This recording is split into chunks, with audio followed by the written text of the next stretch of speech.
जिस तरह बिना सुगंध वाले फूलों को महत्व नहीं दिया जाता है, ठीक उसी तरह जो लोग दिखने में सुंदर हैं लेकिन आलसी हैं, काम नहीं करते हैं, उन्हें मान सम्मान नहीं मिलता है। आलसी व्यक्ति को विद्या नहीं मिलती, विद्याहीन को धन नहीं मिलता, धनहीन को मित्र नहीं मिलते और मित्रहीन व्यक्ति को सुख नहीं मिलता है। आलसी लोगों की दो निशानियां होती हैं। पहली, किसी काम की शुरुआत ही नहीं करना और दूसरी, भाग्य के भरोसे बैठे रहना। किसी रोग का इलाज ना मिले यह असंभव है, लेकिन यदि दरिद्रता के साथ आलस्य भी आ जाए तो इस रोग का कोई इलाज नहीं है। अमीर से अमीर व्यक्ति क्यों न हो, आलस्य के चलते वह इंसान अपने सारे पैसे खत्म कर देता है। अगर आप जंगल के राजा शेर का उदाहरण लेते हैं तो शेर जंगल का राजा होता है और अपनी भूख मिटाने के लिए उसको दूसरे जानवर का शिकार करना पड़ता है। शिकार करने के लिए उसको खूब परिश्रम करना पड़ता है। इसका मतलब बिना परिश्रम के कोई भी व्यक्ति जीवित नहीं रह सकता है। जो भी इंसान इस दुनिया में पैदा हुआ है उसको परिश्रम करना अति आवश्यक है। इसलिए जिस इंसान के जीवन में लक्ष्य है उस इंसान को अपने जीवन से आलस्य पूरी तरह से खत्म कर देना चाहिए।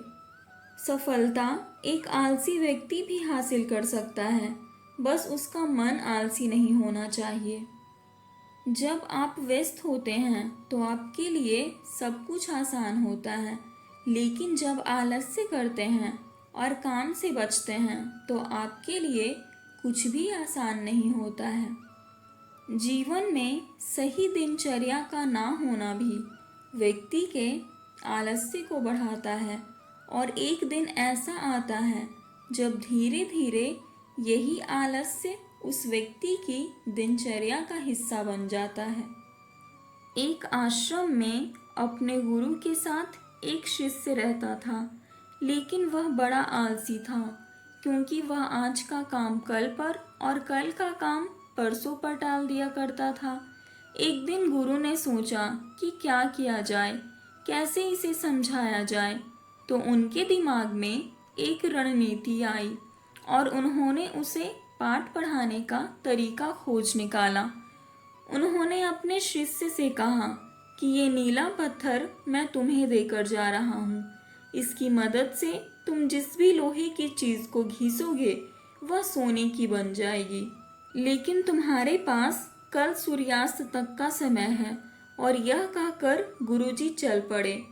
अब वह आलसी शिष्य सोचता रहा कि मैं इस पत्थर से यह करूँगा वह करूँगा, अभी तो मेरे पास काफ़ी समय है और मैं खूब सारा सोना बना लूँगा।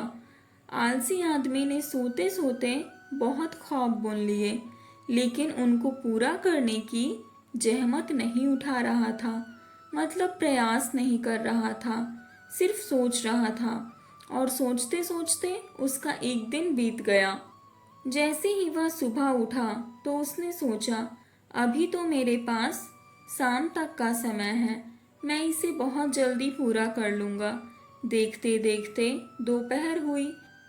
उसने खाना खाया और सोचा, थोड़ी देर आराम कर लेता हूँ, उठने के बाद कर लूँगा। और वह आलसी शिष्य सो गया। जैसे ही उसको नींद खुली उसने देखा कि सूर्यास्त होने को आया। उसने सोचा, अब मुझे जाना ही होगा।